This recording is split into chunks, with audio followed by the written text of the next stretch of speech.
Bom dia! Hoje nós iremos falar sobre o movimento artístico chamado cubismo, que surgiu no século XX nas artes plásticas, se expandindo aos poucos para a literatura e poesia. Seus principais fundadores foram Pablo Picasso e Georges Braque. E os responsáveis pela expansão para a literatura foram escritores como John dos Passos e Vladimir Mayakovsky. A imagem, que antes era retratada de forma fiel à natureza e era tão apreciada desde o Renascimento, deu lugar a uma nova forma de expressão artística que representava a paisagem de forma completamente peculiar, como podemos ver no quadro de Georgine Castel de Franco, Tempestade, em comparação com Fattore Norte di Evo, do pintor Picasso. Deu lugar à nova fase de expressão artística que representava a paisagem de uma forma completamente peculiar. O marco inicial do cubismo é considerado com o quadro Les Demoiselles d'Avignon, de Picasso, datado em 1907. Na obra, é possível visualizar as referências às máscaras africanas, fonte de inspiração para a primeira fase do cubismo, assim como influências das obras de Paul Cézanne. No cubismo, as formas da natureza eram representadas por meio de figuras geométricas que representam as partes de um objeto no mesmo plano. Sem nenhum compromisso com a aparência real das coisas, o cubismo visava promover a decomposição, a fragmentação e a geometrização das formas. Na literatura, a linguagem era usada para retratar as palavras de forma simultânea, buscando formar uma imagem. O cubismo se dividiu em duas fases importantes: a fase analítica, que durou até o ano de 1912, e nela as cores eram usadas de formas mais moderadas, e as formas eram predominantemente geométricas e desestruturadas pelo desmembramento de suas partes. Com isso, surgia a necessidade de não apenas observar a obra, mas decifrar e entender o seu significado real. O quadro Ambroise Vollard, de Pablo Picasso, retrata muito bem a técnica do cubismo analítico. A segunda fase do cubismo é caracterizada como a fase sintética. A partir de 1912, usava cores mais fortes e as formas eram usadas para formar figuras reconhecíveis. Eram usadas colagens com letras, além de pequenas partes de jornais. Antes dessas fases, teve o cubismo cezanniano, fase inicial do cubismo descrita acima. O exemplo da fase sintética é o quadro Violin Valse, de Braque. Os artistas que tiveram maior destaque no cubismo eram da Europa. Além de Pablo Picasso e Braque, entre eles estão Albert Gleizes, Fernand Léger, Francis Picabia, Marcel Duchamp, Robert Delaunay, Roger de la Fresnaye e Juan Gris. O cubismo no Brasil ganhou espaço somente depois da Semana de Arte Moderna, no ano de 1922. No entanto, não existe no país artistas que apresentaram obras com características exclusivas do cubismo. Os artistas brasileiros receberam fortes influências, mas apenas mostrando características mescladas do cubismo com outras expressões artísticas em suas obras. Entre os artistas mais conhecidos que fizeram essa mescla em seus trabalhos, podemos citar Tarsila do Amaral, Anita Malfatti, Vicente Rego Monteiro e Di Cavalcanti.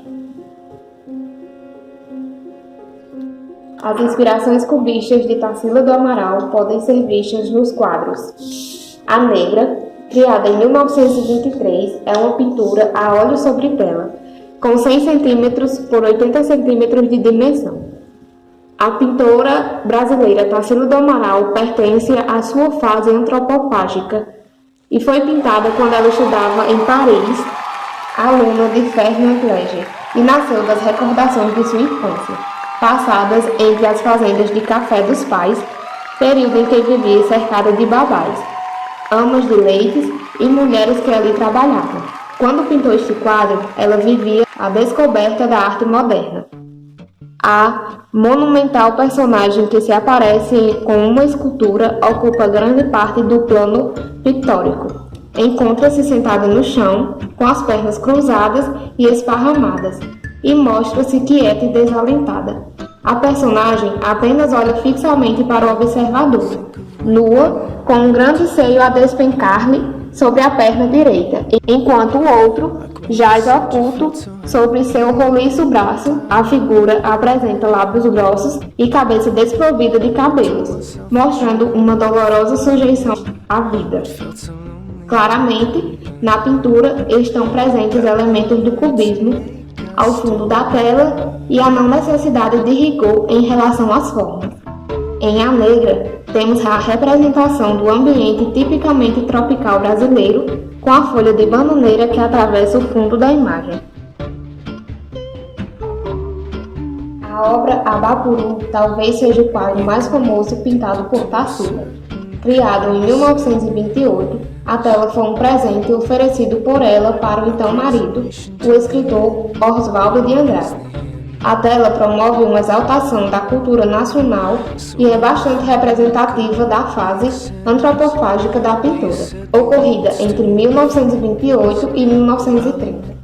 O quadro atualmente faz parte do acervo do Museu de Arte Latino-Americana de Buenos Aires. É possível identificar traços característicos da artista, como a escolha de cores fortes, a inclusão de temas imaginários e a alteração da realidade. Na pintura, vemos um homem com grandes pés e mãos, e ainda o sol e um cacto. Estes elementos podem representar o trabalho físico, que era o ofício de maior parte da população brasileira naquele período.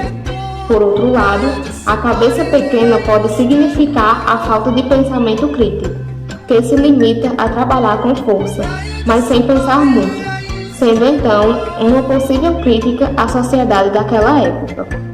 O homem em Abapuru representado transmite uma certa melancolia, pois o posicionamento da cabeça e expressão denotam alguma tristeza ou depressão. Além disso, o pé grande também pode revelar uma forte conexão do ser humano com a terra.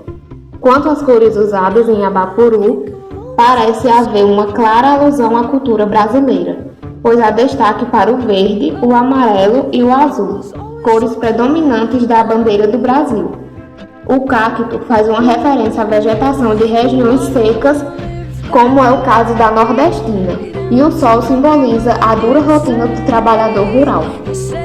O quadro Antropofagia, de 1929, é um quadro que tem a digital da pintura e reúne traços comuns que já haviam sido testados em A Negra e Abapuru.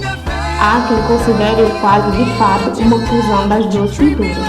Chama a atenção as formas inchadas e com perspectivas alteradas utilizadas, assim como a predominância do verde explorada em plantas tipicamente brasileiras ao fundo da paisagem. A tela se encontra exposta na Fundação José e Paulina Nemirovsky, em São Paulo, e tem 79 cm por 101 cm de dimensão. A cabeça da negra tornou-se diminuta, em sintonia com a de seu companheiro. O braço, que sustentava o seio, está agora escondido atrás da perna direita, enquanto o seio é sustentado pela perna do outro ser, que escora a sua e que toca graciosamente o chão. A perna esquerda da negra está encoberta pela perna do Abapuru, que se encontra em posição inversa. Ele não mais se encontra na pose de pensador. A mão que sustentava sua cabeça encontra-se agora descansando na perna. Ele se inclina para a negra como se estivesse dialogando com ela. Os dois seres entrelaçados possuem cabeças diminutas e sem faces, num corpo gigantesco, o que leva à ausência de pensamentos, pois encontram-se na forma primitiva, totalmente ligados a raízes e ganham vida como fazem as plantas, observando a energia da terra e do sol. A união dos dois personagens exclui-os da condição de mito, integrando-os à paisagem. Ao fundo, a artista faz a junção dos cactos e do sol, presentes na obra Abapuru, com a bananeira, presente na composição A Negra. O quadro Caipirinha, de 1923, feita com óleo sobre tela, tem as dimensões de 60 cm por 81 cm. Pertence à coleção particular de Tarsila, sempre quis ser a pintora do Brasil. Em carta à família ela contou: "Quero, na arte, ser a caipirinha de São Bernardo, fazenda onde a artista nasceu, brincando com bonecas de mato, como no último quadro que estou pintando. O quadro que mais se refere é o quadro Caipirinha. Neste, percebe-se a presença de formas geométricas mais fortes. A obra de arte, A Boba, foi pintada no período em que Anita Malfatti esteve nos Estados Unidos. É um dos pontos mais altos da pintura da artista. É fruto de uma fase em que a sua pintura expressionista absorve elementos cubo-futuristas. A Boba faz parte de um momento de busca ativa. A tela é construída com a cor numa orquestração de laranjas, amarelos, azuis e verdes, realçando as zonas cromáticas delineadas pelas linhas negras, na maioria diagonais, ordenação cubista. No primeiro plano, uma angulosa e assimétrica figura recebe a aplicação irregular da cor. Na fisionomia, a expressão anormal e vaga é ressaltada por traços negros, segundo a estética expressionista do irracional e desarmônico. O fundo, elaborado com rápidas pinceladas, serve de contraponto. As inspirações cubistas de Vicente do Rego Monteiro podem ser notadas na obra A Deposição, também conhecida por Pietà. Em sua tela de temática religiosa, ele representa a deposição de Cristo na cruz. O artista fez outras telas com temas religiosos, sempre imbuído da preocupação em adaptar para uma linguagem moderna os temas tradicionais da arte sacra. A Virgem Maria ocupa o centro da tela na vertical. No colo ela traz o seu filho Jesus, depois de ser descido do madeiro. A Virgem Mãe encontra-se declinada em direção ao corpo de seu filho morto. É possível ver um fragmento da cruz em cor marrom às suas costas. Seu braço direito e a cabeça estão paralelos ao corpo de seu filho. Sua expressão é de profunda dor. Outra figura de perfil encontra-se à esquerda de Maria, podendo ser representado por José de Arimateia.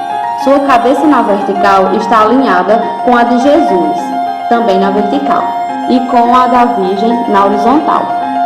Ele segura o corpo do Mestre, abaixo dos braços, dando a impressão de que o seu braço esquerdo seja também o de Maria, ao abraçar o seu filho. Jesus encontra-se ajoelhado, todas as figuras estão descalças. O corpo de Jesus Cristo na horizontal traz a mão direita estendida horizontalmente e a esquerda pendida verticalmente. Marcas ensanguentadas na testa remetem ao uso da coroa de espinhos, enquanto feridas nos braços e nas pernas lembram os dos pregos no suplício na cruz.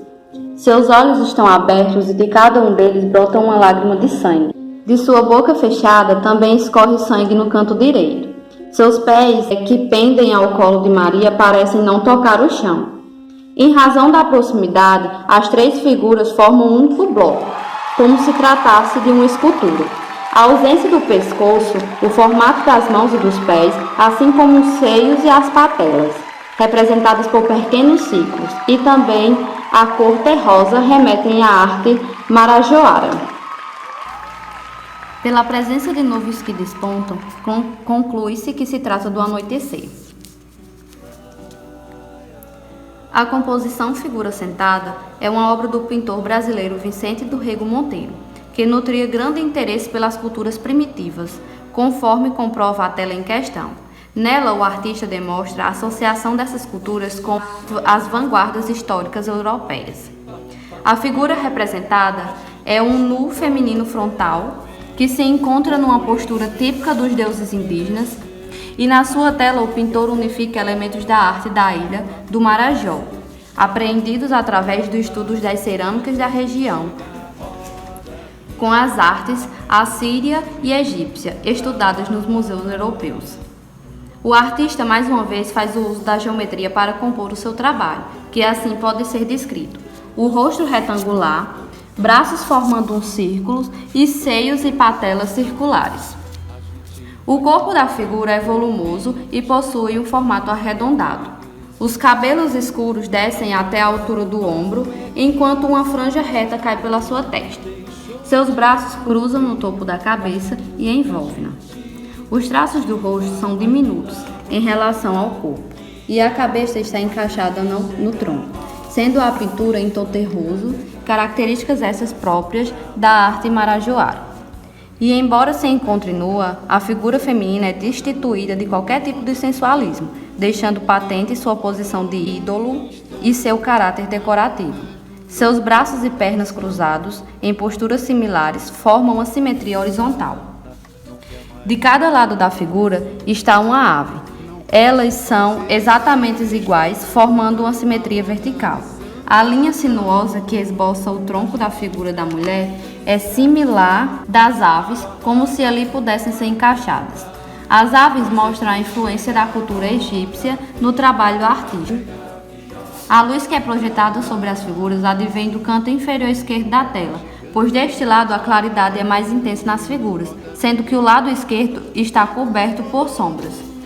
A luz é responsável por repassar a sensação de relevo e também de volume. O fundo escuro na tela põe a figura em maior evidência. A composição Cinco Moças de Guaratinguetá é uma das mais conhecidas pinturas do artista brasileiro de Cavalcante. Segundo o crítico Carlos Ilho, 1982, o clima da sensualidade não é a figura das mulatas em si, mas os fortes traços cromáticos, a cor dependendo do desenho, uma vez que predomina o cuidado da relação entre os volumes e planos. As garotas ocupam quase toda a tela, em planos diferentes. Em primeiro plano, encontra-se duas delas. À esquerda está a moça de vestido azul e chapéu de cor idêntica. De frente para o observador, quando sua companheira à direita encontra-se de perfil, embora o olhar pareça voltado para fora do quadro. Ela parece carregar uma sombrinha fechada. No meio da tela, outras duas moças encontram-se na mesma posição das primeiras, com uma alteração. A da direita está de frente para o observador e a da esquerda de perfil. Uma delas carrega uma sombrinha aberta. No fundo, no canto superior direito da tela, com a cabeça apoiada no braço, que se afirma sobre a janela, está a quinta moça. Ela olha para fora da tela com seu olhar distante e devaneador. Todas as garotas têm o mesmo tom de pele, excetuando a de vestido azul, que tem a pele mais clara e os traços mais finos. Todas as cinco moças usam chapéu.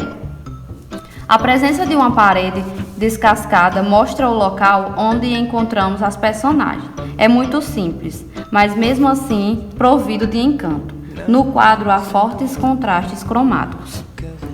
Ano 1907, técnica óleo sobre a tela, dimensões 243,9 por 233,7 centímetros, localizado em The Museum of Art, Nova York, Estados Unidos.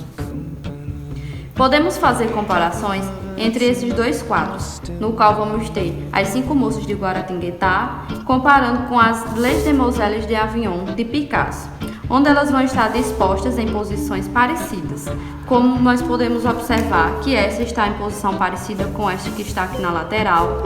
Logo mais vamos ter as duas que estão aqui de frente para o observador. Aqui nós vamos ter essas duas que vão estar mais atrás. Vamos ter também essa que está aqui na janela, que pode ser comparada com essa que está mais no fundo, assim como vamos poder comparar essa que está aqui na frente com essa, como se essa estivesse olhando de lado, e essa daqui também. Encerramos nossa breve apresentação sobre o cubismo, mostrando nelas pintores e analisando suas obras. Esperamos que tenham gostado e entendido. Obrigada.